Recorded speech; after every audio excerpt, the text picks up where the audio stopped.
नमस्कार। मैं advocate Nripendra Singh Rajasthan high court Jaipur स्वागत करता हूं आपका अपनी यूट्यूब चैनल लॉ डोर में। आज मैं आपको इस वीडियो में बताने जा रहा हूं कि यदि इंडिया में, हमारे देश भारत में, कोई व्यक्ति गलत तरीके से बिना किसी वैध दस्तावेजों के, लीगल डॉक्यूमेंट्स के देश में एंट्री लेता है, घुसता है, गलत तरीके से रहता है, तो ऐसी स्थिति में उस व्यक्ति के विरुद्ध क्या क्या कार्रवाई की जा सकती है और ऐसी स्थिति में उस अवैध प्रवासी व्यक्ति को क्या सजा मिल सकती है, इस बारे में भी मैं आपको जानकारी दूंगा। दरअसल आजकल हमारे भारत देश में पाकिस्तान से आई एक सीमा हैदर नाम की महिला का मुद्दा काफ़ी गरमाया है, जो कि पाकिस्तान से बिना किसी वैध दस्तावेजों के, लीगल डॉक्यूमेंट्स के भारत में एंट्री करके आई है और रहने लग गई है। दरअसल आज मैं आपको इस वीडियो में अवैध प्रवासी के मामले में जो जानकारी देने जा रहा हूं, उसमें सीमा हैदर के मामले को परिप्रेक्ष्य में रखते हुए ही आपको इस मामले में मैं ज़्यादा जानकारी दूंगा। तो आइए आगे बढ़ते और जानते हैं कि अवैध प्रवासी क्या होता है तथा इसके विरुद्ध क्या क्या कार्रवाई किस कानून में की जा सकती है। भारत में सीमा हैदर को अवैध प्रवासी माना जाएगा।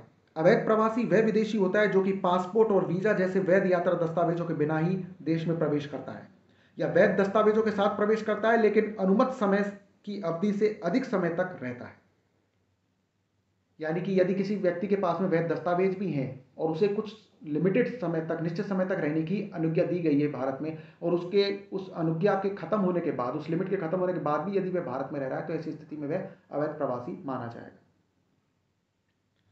इन दिनों भारत में पाकिस्तानी नागरिक सीमा हैदर का मामला चर्चाओं में है, जो अपने 4 बच्चों के साथ अवैध तरीके से भारत आई है। हाल ही में पुलिस ने उसे और उसके प्रेमी सचिन के साथ गिरफ्तार किया था, लेकिन अदालत ने उन दोनों को सशर्त जमानत पर रिहा भी कर दिया। पुलिस और एजेंसी सीमा के मामले में छानबीन कर रही हैं।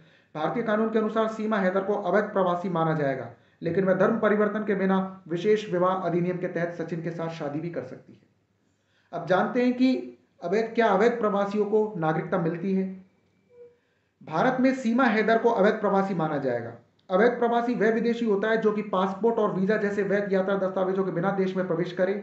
दूसरा, यदि वह वैध दस्तावेजों के साथ प्रवेश करता है लेकिन तय समय सीमा या अनुमत समय सीमा से अधिक समय तक यदि देश में रहता है, तो ऐसी स्थिति में अवैध प्रवासियों को भारतीय नागरिकता नहीं मिलती है और ऐसा करना प्रतिबंधित भी है।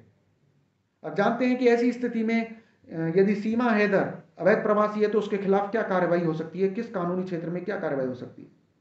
विदेशी अधिनियम 1946 और पासपोर्ट भारत में प्रवेश अधिनियम 1920 के तहत अवैध प्रवासियों को कैद या निर्वासित किया जा सकता है। 1946 और 1920 अधिनियम केंद्र सरकार को भारत के भीतर विदेशियों के प्रवेश, निकास और निवास को विनियमित करने का अधिकार देते हैं। सन 2015 और 16 में केंद्र सरकार ने अवैध प्रवासियों के कुछ समूहों को 1946 और 1920 के अधिनियम के प्रावधानों से छूट देते हुए 2 अधिसूचनाएं जारी की थी। ये समूह अफगानिस्तान, बांग्लादेश और पाकिस्तान से आए हिंदू, सिख, बौद्ध, जैन, पारसी और ईसाई थे, जो कि 31 दिसंबर 2014 या उससे पहले भारत में आए थे। इसका अर्थ यह है कि ये अवैध प्रवासी समूह वैध दस्तावेजों के बिना ही भारत में होने के कारण न तो निर्वासित होंगे और न ही कैद होंगे। हालांकि सीमा हैदर इनमें से किसी भी श्रेणी में नहीं आती है। अब जानते हैं कि अवैध रूप से भारत में प्रवेश करने वाले पाकिस्तानी नागरिकों के बारे में भारतीय कानून क्या कहता है। जब कोई पाकिस्तानी नागरिक जाली दस्तावेजों के साथ अवैध रूप से भारत में प्रवेश करता है तो कई भारतीय कानून और नियम लागू होते हैं, जो कि इस प्रकार हैं। पहला, विदेशी अधिनियम 1946।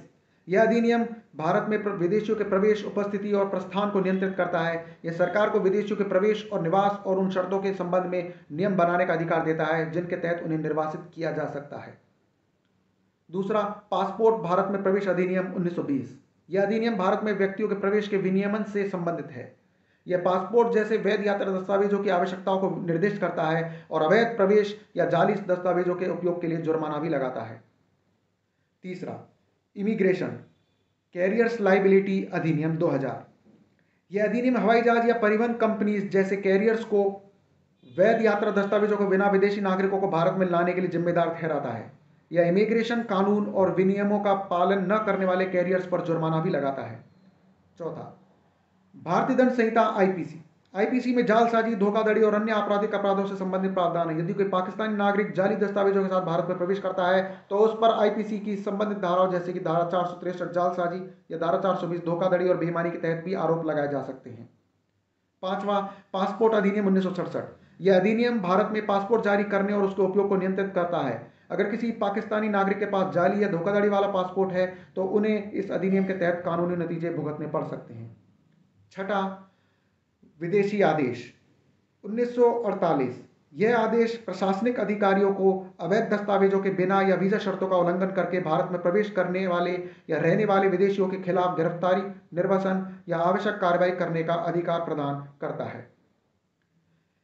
यह ध्यान रखा जाना यह जरूरी है कि हर मामले की विशेषताएं, कारण और कानून, प्रवर्तन प्राधिकरणों और संबंधित अधिकारियों के विवेक और प्रमाण के आधार पर कार्रवाई और कानूनी नतीजे भी अलग अलग हो सकते हैं। तो यह थी जानकारी अवैध प्रवासी के मामले को लेकर। यदि कोई व्यक्ति अवैध रूप से आता है, भारत में गलत तरीके से प्रवेश करता है, बिना किसी वैध दस्तावेजों के भारत में प्रवेश करता है, तो उसे अवैध प्रवासी माना जाएगा और उसके विरुद्ध क्या क्या कार्रवाई की जा सकती है। यह जानकारी मैंने आपको आज हमारे देश में पाकिस्तान से आई सीमा हैदर के मामले को ध्यान में रखते हुए दी है। तो मिलते हैं एक नई कानून जानकारी के साथ अपने अगले वीडियो में। नमस्कार।